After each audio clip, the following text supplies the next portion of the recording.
si uno toma como base la autoridad moral de los líderes, porque no es uno solo el líder es el pueblo. Lo podemos llevar a nivel municipal, distrital y... Esa es la propuesta de la demarquía.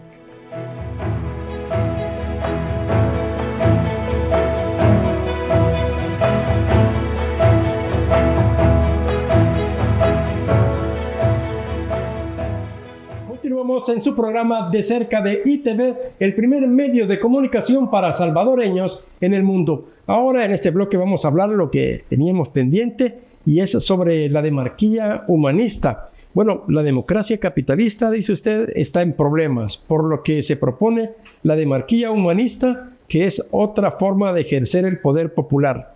¿En qué consiste y cómo se aplica en la realidad? Bueno, primero hay que decir que aunque comparten el mismo prefijo que es demos, la democracia y la demarquía son diferentes maneras de ejercer el poder. Y la diferencia está en el sufijo. En el caso de la demarquía es el kratos, que en griego significa poder imperial.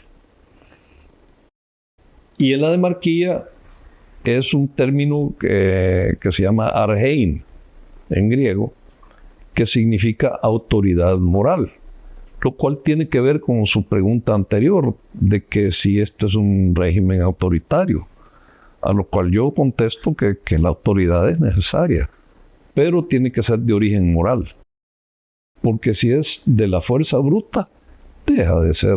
Como una imposición, digamos. Como en los dictadores o los tiranos, ¿verdad? Pero si usted toma en cuenta la voluntad popular, ya no puede ser una tiranía o dictadura. Y por eso el prefijo demos, que está en ambos, de democracia y demarquía, pero el sufijo las distingue, porque una depende de la fuerza bruta, del poder imperial. Por eso me refería a las bases militares y al control de los mares. Pero en la demarquía, pues eso cambia porque si uno toma como base la autoridad moral de los líderes, porque no es uno solo el líder es el pueblo. Lo podemos llevar a nivel municipal, distrital y... Esa es la propuesta de la demarquía. Pero como ahora los municipios han sido reducidos a 44, pues yo propongo que también se reduzcan los departamentos a 7. Así como estén. Exactamente, como dice este mapa que está en el Ministerio de Medio Ambiente y que fue hecho con la colaboración del gobierno de España, donde el territorio se rediseña no de acuerdo a los criterios de los caudillos y los déspotas del siglo XIX que se disputaban el territorio. Y bueno, de los 3 departamentos originales que teníamos en la colonia, que eran Sonsonate, San Vicente y San Miguel, después, ya en la época republicana, pasaron a 11, primero 9, después 11, y ya por último terminamos con 14. Entonces, la propuesta de la demarquía humanista es reducir los departamentos a 7, a la mitad de lo que tenemos, usando el criterio hídrico, o sea, que tome en cuenta el medio ambiente y no los pleitos entre conservadores y liberales, y antes de eso, cuando estaban vivos Morazán y Carrera, se llamaban federalistas y centralistas. Morazán representaba a los federalistas por la República Federal del Centro de América y los centralistas lo representaba Rafael Carrera de Guatemala, que no era un tonto, él era un hombre listo, pero él era mucho más conservador que Morazán, ¿verdad? Y ahora en la actualidad, bueno, recientemente algunos lo ven con el criterio de dónde hay más empresas, dónde hay menos empresas, para hacer las divisiones políticas, y no debe ser ese el criterio, dice. No, porque primero hay que recordar que la principal empresa es su vida, la mía y la de ellos. Esa es la empresa fundamental, no la que dirigen algunos empresarios, lo que se llama una corporación, que puede ser o pequeña y nacional o puede ser transnacional y gigantesca. En algunos casos más poderosas que gobiernos nacionales. Hay empresas transnacionales con poderes tremendos, ¿verdad? Pero siempre detrás de toda empresa hay una persona natural. Porque la corporación o empresa, o SA, como se le llama acá, es una ficción jurídica. Entonces, tenemos que darnos cuenta que detrás de cada ficción jurídica hay personas naturales, de carne y hueso, como usted dijo. Y eso es lo que cuenta. Porque cada uno de nosotros tiene pues la facultad de pensar y tiene también voluntad. Pero esa voluntad la tenemos que combinar con el raciocinio. Porque si no lo hacemos, nos volvemos caprichosos. Y eso es lo que termina en guerras. Ahora, ¿qué condiciones básicas se debe cumplir para aplicar también este sistema de la demarquía humanista? Bueno, las condiciones básicas. Bueno, por ejemplo, este mapa tiene mucho que ver. Hay que ver el territorio con criterio ambiental y no politiquero, como ha sido hasta la fecha. Lo segundo es que habría que buscar en qué creemos, en credo. Y lo tercero, el uso de la consulta popular. Para mí es fundamental. Ahora, para hacer una figura, digamos, en un municipio, ¿cómo operaría una demarquía, ese gobierno local? Bueno, la demarquía sería el conjunto, una federación de municipios, ¿verdad? Pero, ¿qué municipio quisiera ver? Por ejemplo, pequeñito. ¿San Salvador o San Salvador? No, es que por eso le pregunto, porque es que San Salvador... No, yo me refiero a los municipios anteriores, a los distritos ahora. El problema del área metropolitana, que es esto, ¿verdad? Es que es demasiado extensa y comprende varios distritos y municipios. Entonces, para esos casos hay que hacer un diseño especial, siempre basado en el sistema hídrico, porque usted sabe que del volcán de San Salvador bajan varias quebradas, y el lado sur, que es el que yo conozco más, tiene 5 afluentes que todos van a dar a la Celguate.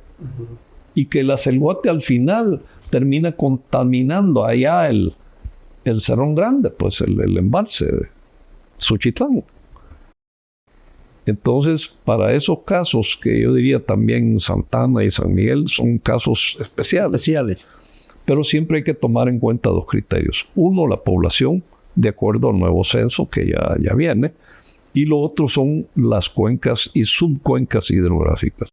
Ahora, en un municipio pequeño, por ejemplo, Arcatao, ¿cuántos habitantes tendrá? Ya, nos pasa a veces de 400, no, menos. No, más, póngale unos 2,000, ¿verdad? Pero ellos tienen su identidad y la tienen desde hace bastante tiempo. Entonces, no se le puede borrar la identidad a las personas, ni a los grupos de personas. Y yo creo que habría que respetar esas identidades en Cacaopera, en el otro lado, allá en San Lorenzo, cualquier pequeño municipio, ¿verdad? Y es ahí donde habría que hacer las consultas populares. Entonces, yo creo que siempre habrían divisiones, porque hay gente que es más atrevida, siempre hay gente que quiere aprovecharse de los otros, pero yo dejaría que ahí cada pueblo decida qué es lo que quiere. ¿Y cómo sería el modelo de elección? ¿El mecanismo de elección? Mire, se puso a prueba algo maravilloso tecnológico en estas últimas elecciones, con el voto electrónico de los que viven en el extranjero. Y parece haber funcionado, al grado que aumentó por mucho el voto de los salvadoreños que viven allá. Y en buena parte se debe a la facilidad de que con el aparatito ese, ¿verdad? Usted puede contestar una consulta, pero esa es la forma ideal que yo creo que debíamos tener en los municipios. y hacer consultas sobre temas fundamentales, ¿verdad? ¿Cuál sería, por ejemplo, un tema fundamental en un municipio, por ejemplo, en Panchimalco? Un municipio ahí en Santo Tomás, por ejemplo, San Marcos. Consultarles si están de acuerdo con este mapa, ¿verdad?, que reduce los departamentos a la mitad.